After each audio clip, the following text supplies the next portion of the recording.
Baik, muslimin dan muslimat yang dirahmati Allah Subhanahu wa taala. Panjang ni cerita dia ni.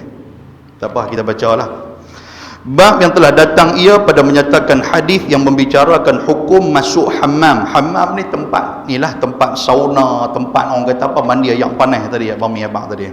Ketahuilah kiranya ya saudaraku, di dalam tanah Arab, dia kata di tanah Arab noh, di Mesir, dia cerita ni bab Mesir. Ada tempat mandi air panas yang tertentu bagi laki-laki dan juga perempuan yang dinamakan di dalam bahasa Arab dia hammam nama dia. Kan di sana ada tempat mandi air panas, hak laki pun ada, hak perempuan pun ada. Khusus untuk laki, khusus untuk perempuan. Maka sifat dan rupa letak hammam itu ialah sebuah tempat yang diperbuat cukup aturan dia. Nak masuk kena ada peraturan. Kan dia cerita tu.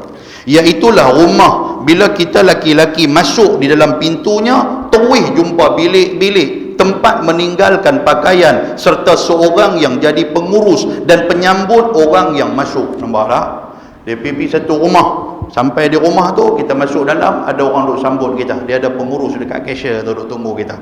Dia kata mai nak mandi ya, main nak mandi, kita pergi dekat dia dan diberinya sehelai kain cokeng ataupun dua helai.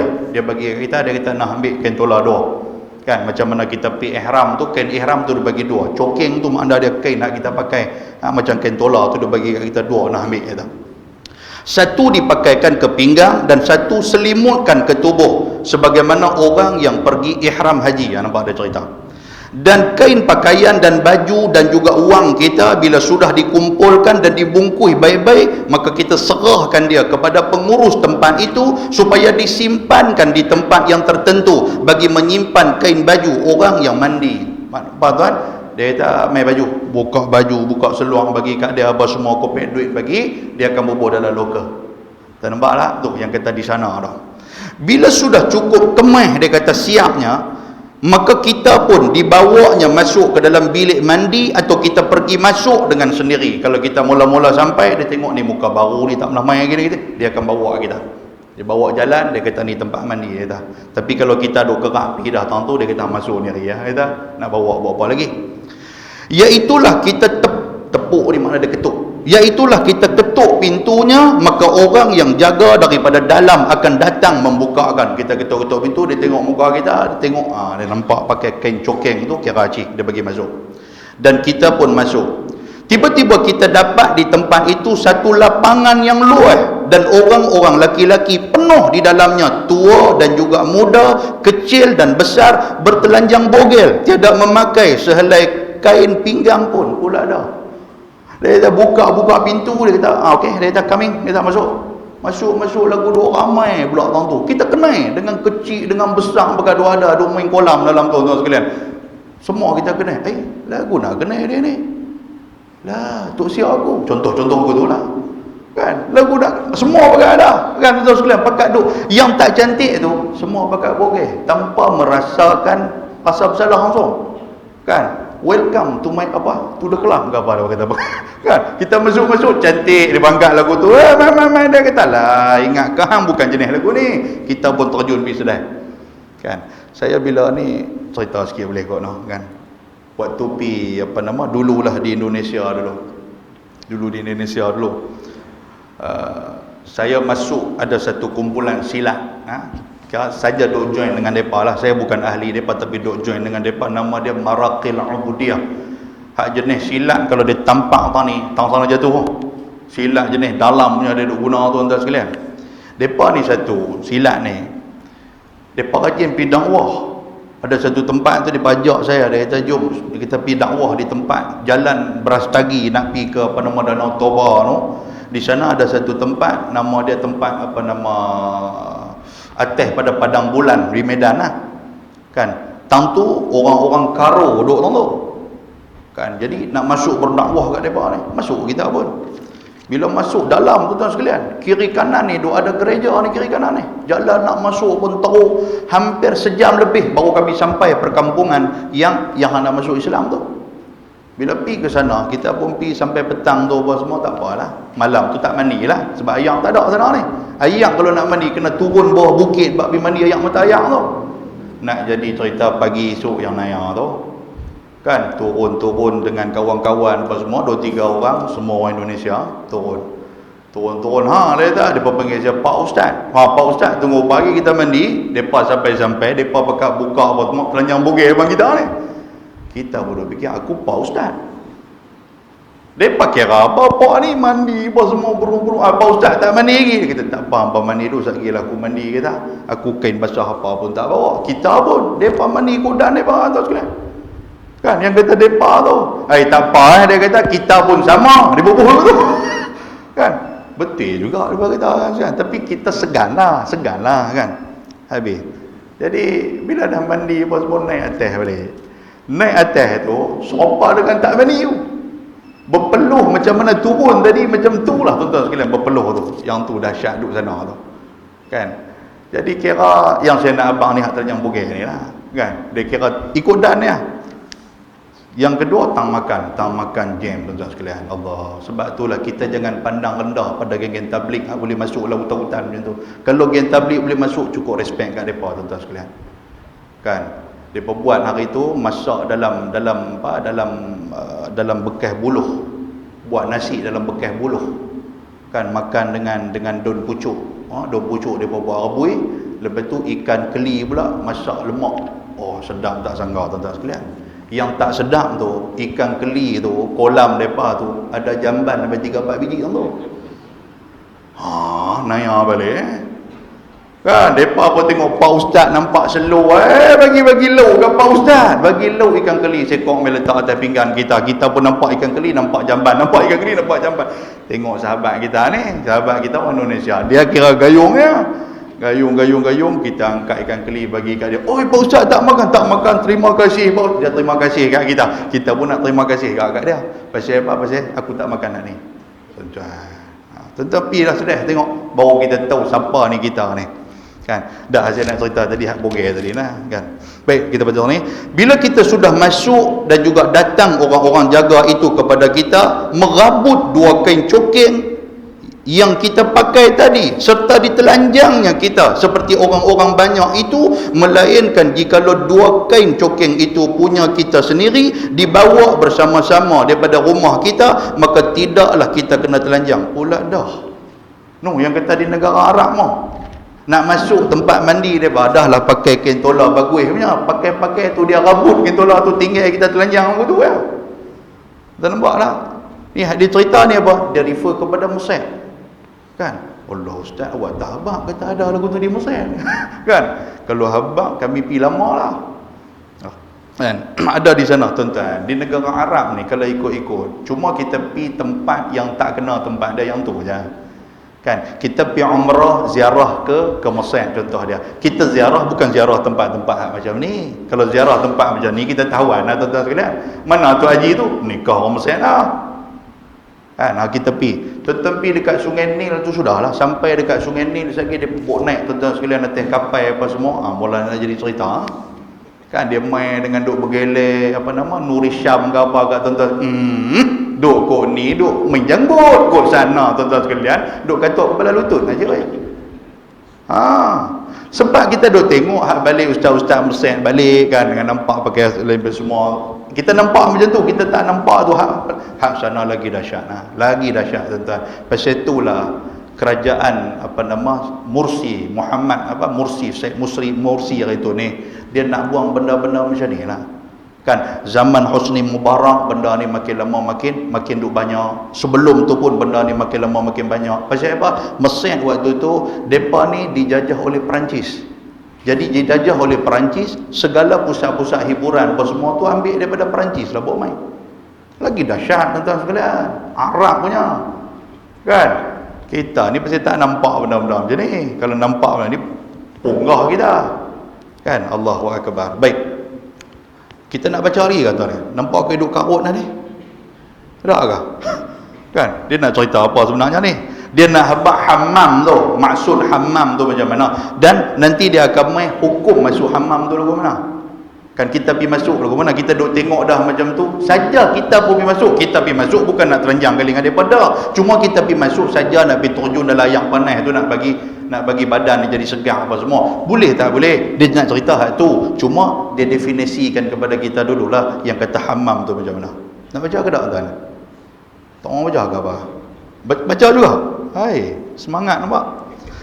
Dan bila sudah kita masuk ke tempat kita kena telanjang bogel itu, sudahlah kita dapat uap air panas dan juga hawanya mengenai tubuh kita. Kita duduk tang tu, kita pun turun dalam air tu. Dia jadi serupa dengan cerita gangster tu kan, aku tahu kan, gangster Jepun kan macam tu. Kan depa pakai kentola tu, depa duduk tang tu penuh steady tuan-tuan sekalian. Macam tu dia kata hammam tu. Dan kita pun ada sesak rasanya. Dia kata sesak rasa, duduk orang tu dia berasa sesak nafas. Pasal apa? Mengeluarkan nafas oleh uap air panas tu, ialah berasa panas. Kan? Kemudian kita pun masuk campur di dalam orang-orang yang banyak tu. Bila kita dah buat turun kaki pelan-pelan, lain kali berenang dengan depa. Tapi hak ni cerita ni semua orang lelaki, bukan orang perempuan tak ada lah. Orang lelaki saja tuan sekalian. Sekiranya suka masuk di dalam bilik kolam air panas pun boleh kita masuk duduk menggosok-gosok tubuh kita, mengeluarkan segala daki di atas tubuh di tepi kolam air panas itu bersama-sama dengan orang-orang yang mandi itu. Ada bilik special pula. Kan? Hang duk rasa tani, duk rasa tak apa nak syok mandi ramai-ramai ni, pergi duduk satu bilik ada. Masuk dalam bilik tu kita boleh duk gosok badan apa semua tu. Lagu tu tuan-tuan sekalian yang kata hammam tu. Kemudian pula dia kata jika suka menyelam di dalam kolam air panas itu, bolehlah kita turun menyelam seperti mereka itu. Selam pun boleh. Kan, hak mana kaki pandai selam lah. Tapi selam tu nampak segala mak nenek ada dalam tu. Kan, baik jangan selam. Kerana di dalam kolam air panas itu ada kolam airnya yang panas keras dan ada yang kurang panas airnya. Dia ada kategori air panas tu. Ada yang panas betul-betul punya, kira lempang apa nama orang panggil, lempang telur dia jadi puih tu. Ada yang tak apa nak panas. Kan? Yang ni serupa cerita di baling ni bukan dia kan? Boleh turun ke dalam mana-mana kolam yang disukai oleh kita. Maka jika lo sukakan orang yang menggosok-gosok, kalau kita nak orang gosok tubuh kita, maka telah sedia ada tukang gosok dengan upah dan juga apa nama ni, dengan upah dan mengkeras menggosok dan sabun dan juga alatnya. Kalau kita nak minta orang gosok badan kita ada. Terus sekalian, yang kata hammam tu ada. Bagi duitnya. Dia duk tunggu siap lah kan, dengan beruih tembaga ke beruih apa, duk tunggu siap lah. Kita coming dipanggil dia main tu dia gosok kita tuan-tuan sekalian. Ditidurkannya kita berguling-guling di tengah orang-orang ramai itu, dan ia pun menggosok-gosok dengan tertibnya daripada atas muka sampailah ke kaki, mengeluarkan daki kita dengan sehabis-habisnya. Kemudian daripada itu masuk pula kita ke bilik pencuci tubuh kita dengan menghabiskan mandi di bawah pili turun airnya semacam hujan. Hai tuan-tuan, kau hidup pelik dah ni. Tuan-tuan tak rasa pelik ke? Saya baca pun rasa pelik. Kita ada berasa nak gosok badan, sekali dia ada tempat dia. Dia main gosok kita, start daripada muka, daripada cuci muka kita, sekali tonyong badan kita. Habis-habis tu dia pergi hantar pergi shower punya mandi. Kan? Tuan-tuan. Maka kita pun dibersihkan tubuh kita, lalu keluar daripada situ terus ke pintu keluar. Dan di pintu keluar itu sudah ada orang yang menantikan kain-kain selimut, lalu diselimutnya kita dengan sebaik-baik selimut. Tahun tu ada orang tunggu siap dah dengan baju haduk pakai waktu kita nak gusti tu. Dia boboh baju, dia diikat bagi cantik, dia bedung bagi elok. Kita pun berjalan tuan-tuan sekalian, sopa dengan petinjunya tu, baju tu dia bagi kat kita. Kemudian dibukanya pintu keluar itu, lalu terus kita keluar mendapatkan bilik tempat simpan pakaian kain baju kita, lalu terus kita tidur terlentang di tempat yang disediakannya bagi kita. Dan datang urut picit kita pula dah kok mana ni kan, main urut pula dah. Dan datang orang picit kita kerana keluar daripada bilik mandi tadi selalu kena penat dan juga lenguh-lenguh rasa-rasa tubuh kita. Mandi yang panas lenguh. Dan setengah daripada orang kena penin. Kan? Ada setengah orang keluar lagu duk penin. Astaghfirullahalazim, pasal apa aku main tani, ada ya begitu pun. Kan? Pasal apalah aku main tempat ni.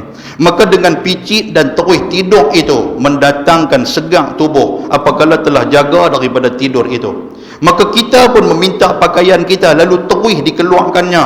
Maka kita pun memakai pakaian kita itu sebagai adatnya dan bangkit mau keluar. Maka kita pun membayar sewa tempat mandi itu dan terus mengambil apa simpan daripada barang ataupun wang kita daripadanya dan terus keluar.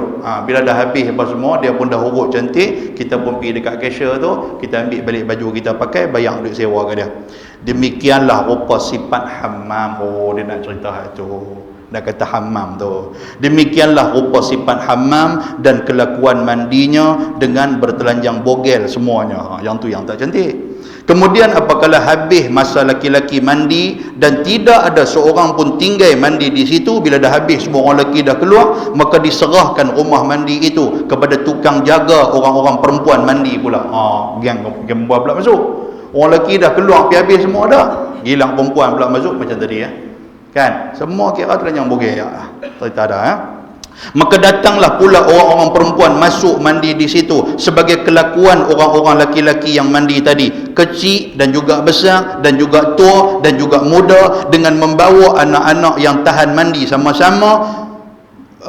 Masuklah semuanya di situ dengan bertelanjang bogel pula semuanya. Orang perempuan pun macam tu ya. Dia buat dua section, satu section untuk lelaki, satu section untuk orang perempuan. Kan? Tuan-tuan, Syekh Idris Al-Marbawi ni dia cerita bila 1940 tahun yang lalu. Tuan-tuan nampak ada berapa tahun dah? 60 tahun dia cerita ni. Dia cerita ni 60 tahun dah tuan-tuan sekalian.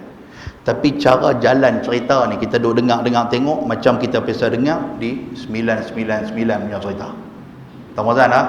Lah ni di antara modus operandi hak pusat-pusat urut. Inilah di antara dia.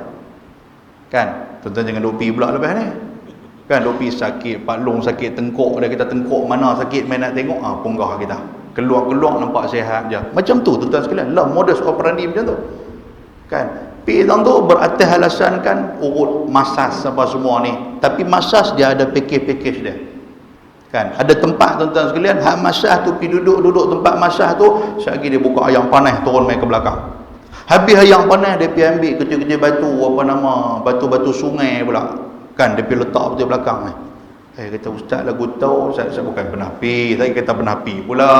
Tuan-tuan kata ustaz dengan Syekh Idris Marbawi pernah pi, dia pergi melawak lagu tu pula. Dah, bukan lagu tu. Maknanya kita tengok ni yang kata modus operandi ni. Dia bubur batu-batu panas apa semua atas belakang ni. Kan tuan-tuan pernah tengok cerita-cerita jahat lagu tu Hak mana gangster-gangster jahat lagu tu Duk urut dia letak kutip batu atas belakang apa semua, habis tu sekali kaki dia kepak lah. Macam-macam dia buat tu sekalian. Last sekali dia akan bagi servis untuk dia punya. Dia kata nak lebih kena up sikit duit. Kan banyak mana hang boleh pakai aku, banyak mana hang pakai kita. Tuan sekalian. Sampai tak tahu. Boleh faham? Tentang lagu tak bisa pi, memang tak bisa pi kata tunjuk muka tu dak kot no. Takkan Syekh Idris bisa pi kot. Baik. Dia kata apa? Dia kata di sini tuan. Dia kata semua kelakuan yang tersebut itu ditegah oleh syarak kita. Dia nak abang ditegah lah. Walaupun sama-sama laki sekalipun. Boleh faham tak? Walaupun bogel sama-sama laki. Kata laki maklum apa sama-sama macam kita. Tak kira juga. Haram atas laki-laki dan perempuan buat yang demikian itu. Dengan kerana itu ditegah oleh syarak kita. Masuk hammam dengan bertelanjang itu sebagaimana yang tersebut di dalam hadisnya yang dikeluarkan oleh Abu Isa At-Tirmizi dengan katanya, an Jabir anna Nabiyya sallallahu alaihi wasallam man kana yu'minu billahi wal yawmil akhir fala yadkhulul hammam bighairi izar. Diriwayatkan daripada seorang sahabat bagi Nabi sallallahu alaihi wasallam yang nama dia Jabir bin Abdullah radhiyallahu anhuma, bahawasanya Nabi sallallahu alaihi wasallam bersabda, siapa-siapa yang dia beriman dengan Allah, dia beriman dengan hari yang kemudian, maka tiada masuk ia akan hammam dengan ketiadaan kain pinggang. Makna dia tuan-tuan nak pergi tempat-tempat macam tu tutup aurat lah. Nak pergi boleh, bukan tak boleh pergi, tapi tutup aurat. Boleh faham tuan sekalian tutup. Kita nak pergi mandi di apa, di Allahumma salli ala Muhammad, dia ayam panas baling ke apa ke, jangan duk pakai kentola saja. Sagi duk pergi buat berasa terjun kentola tu timbul pergi, kita tak timbul. Lepas tu kentola tu pas kat mana mampu pula nak kena naik pergi cari kentola tu pula. Jadi pakai bagi elok tutup aurat macam orang Islam lah, buat perangai macam orang Islam lah. kan. Cuma kalaulah tuan-tuan pergi masuk dalam tempat yang eksklusif macam ni yang disebutkan oleh Syekh Idris ni, masuk tengok semua pakai duk tak pakai apa, tuan-tuan, kita keluar. Walaupun kita pakai, kita keluar lah. Tak usah silap. Pasal apa? Benda ni mendatangkan fitnah pada kita.